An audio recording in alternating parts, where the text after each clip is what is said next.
get into how to manage your own rental properties and 4 tips that I am going to share on how to do this successfully.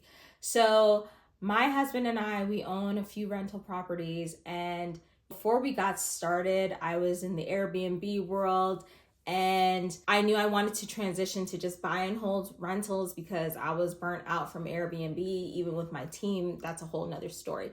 But you did all the podcasts, read all the books, but there's nothing like on-the-job training, actually managing, having real estate, managing it, dealing with tenants, repair requests, and all that good stuff. So we have learned quite a bit over the last 2 years of being landlords together. And actually way back in the day, before the recession, the Great Recession, because your girl's a little up there in years, I actually owned a couple rentals as well. I owned condos, which they're not my favorite. I would not do that again. But so I have experience from then as well, which at this point is 10, 15 years ago. And that experience is wildly different than my experience now. Back then, I had tenants who did not pay me on time, then eventually did not pay me at all, and who tore up my properties. And these were traditional tenants. Now I rent to Section 8 tenants, and I actually have a much better experience, but that's a whole nother story. If you want to know my exact Section 8 investing strategy, go ahead and check the description box below for my free Section 8 investing training on how to get guaranteed rent from Section 8 without having to deal with bad tenants, government headaches, or even having to use your own cash or credit to buy your next property. So yes, I had horrible tenants in the past. They did not pay me. I had to still pay my mortgage every month, and it was not fun. And so I got out of the game several years ago, but now I have a much better experience because I have systems in place that help me to self-manage my properties. Now, when I get to a certain level, a certain number of properties, I will probably go ahead and get a property manager that is well qualified, and I know they have good reviews, because right now we're living pretty easy with the systems that we have put in. And so our rental property business is pretty passive. I won't say 100% because nothing in business is 100% passive. You either have to set it up, YZ, maintain it. But for us, I'd say our rental business is probably 95 to 98% passive. So let's get into some of the tips that can help you self-manage successfully. Tip number 1 is going to be to automate your rental collection. So you want to automate actually getting your rent checks from your tenants. And so for us, Section 8, the government pays the majority, if not all, of our tenants' rent. So they direct deposit that directly into our bank account that we gave them every single month.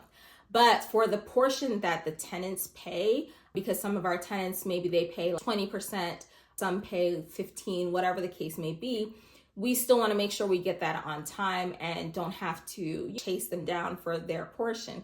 So a great way to do this is to actually automate it. You can use services like Rent Ready, Turbo Tenant to set up direct, or you can even walk the tenant through setting up automatic payments with something like Zelle, right? So this way you don't have to really worry about your payments coming in. So on the first of the month, I wake up, all my money is there. I don't have to call nobody. I don't have to be like, hey, so you missed this payment, XYZ. None of that. No, thank you. I don't want that kind of drama, especially with baby on the way. And I'm a mom already of a toddler, a 1-year-old. So I'm about to be a mom of 2 under 2.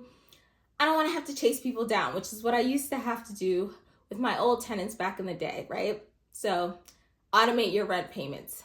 Tip number 2 is going to actually come before you even get your property, which is to be careful where you invest and be very mindful about where you invest. The nicer the area that you purchase and own your property, a lot of times the higher quality and caliber of potential tenants that you're going to get, right? So in a less desirable neighborhood, yes, it may be a little less expensive, it may be cheaper, but you might potentially not get the type of tenant that you're looking for, because a higher quality tenant They want to live in nice neighborhoods a lot of times, whether they're Section 8 or not.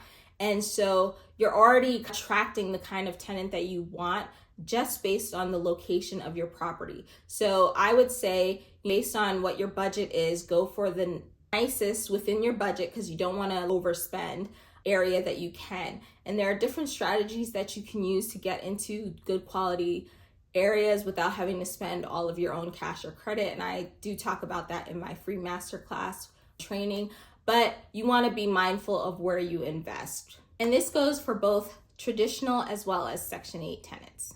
Next, you want to have actual criteria for who you rent to.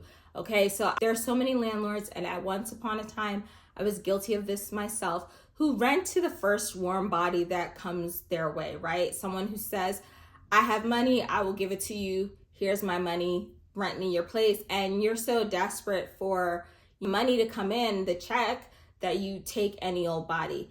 The problem with this is you don't really know who you rent it to. So you want to have some good criteria to weed out those who might not be the best for you and to attract the ones that you want.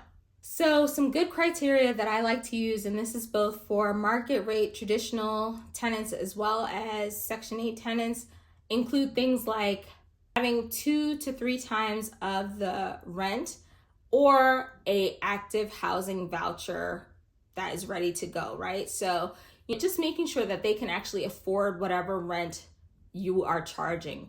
I don't like to go always as high as 3, because in this day and age, sometimes that can be a bit much, but it does cover your butt, because remember, no matter what, your mortgage is going to be due whether that tenant pays you or not. So having that kind of reliability and knowing that they can afford the price that you're charging is very helpful.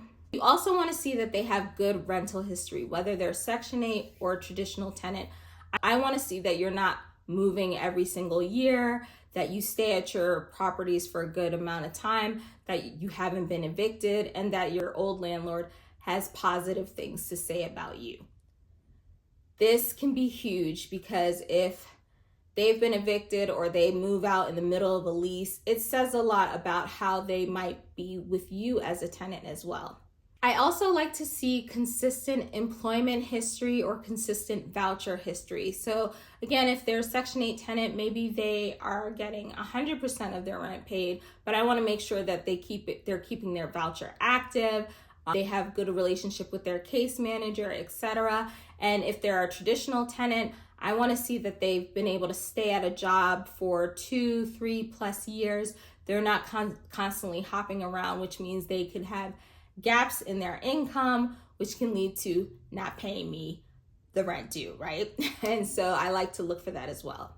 And then the final tip is going to be to actually manage your profits wisely, because it can be so tempting as a landlord to see all of the money that you have coming in once you've paid your mortgage and your expenses, and just to be like, ooh, I got free money, I'm balling out on this. And next thing, you might have some repairs due that you didn't expect and you didn't put money aside for, because you just looked at this as free money. So you want to manage the profit that you get as best as you can. And that's why I recommend setting aside a certain percentage, a certain amount every single month for maintenance, for repairs, for capital expenditures, basically on your property. Because the fact of the matter is, people do move as much as we want them to stay as long as possible if they're a good tenant. And then things do break. I'd like to buy good quality properties and keep them in good repair, but things do happen.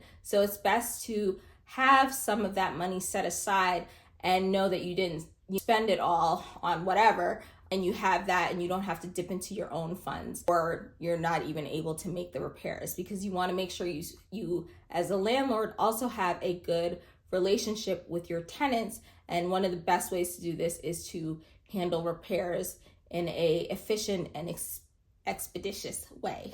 These systems up and you follow these strategies, self-managing your real estate and rental portfolio becomes a whole lot easier. And again, if you want my exact Section 8 investing strategy, go ahead and check out my free class, How to Get Guaranteed Rent from Section 8 without having to deal with bad tenants, government headaches, or having to use your own cash or credit to buy your next property. And I will see you guys in the next video. You can check it out right here, because when you add it with this one that you just watched, you will be unstoppable, friend. See you in the next one.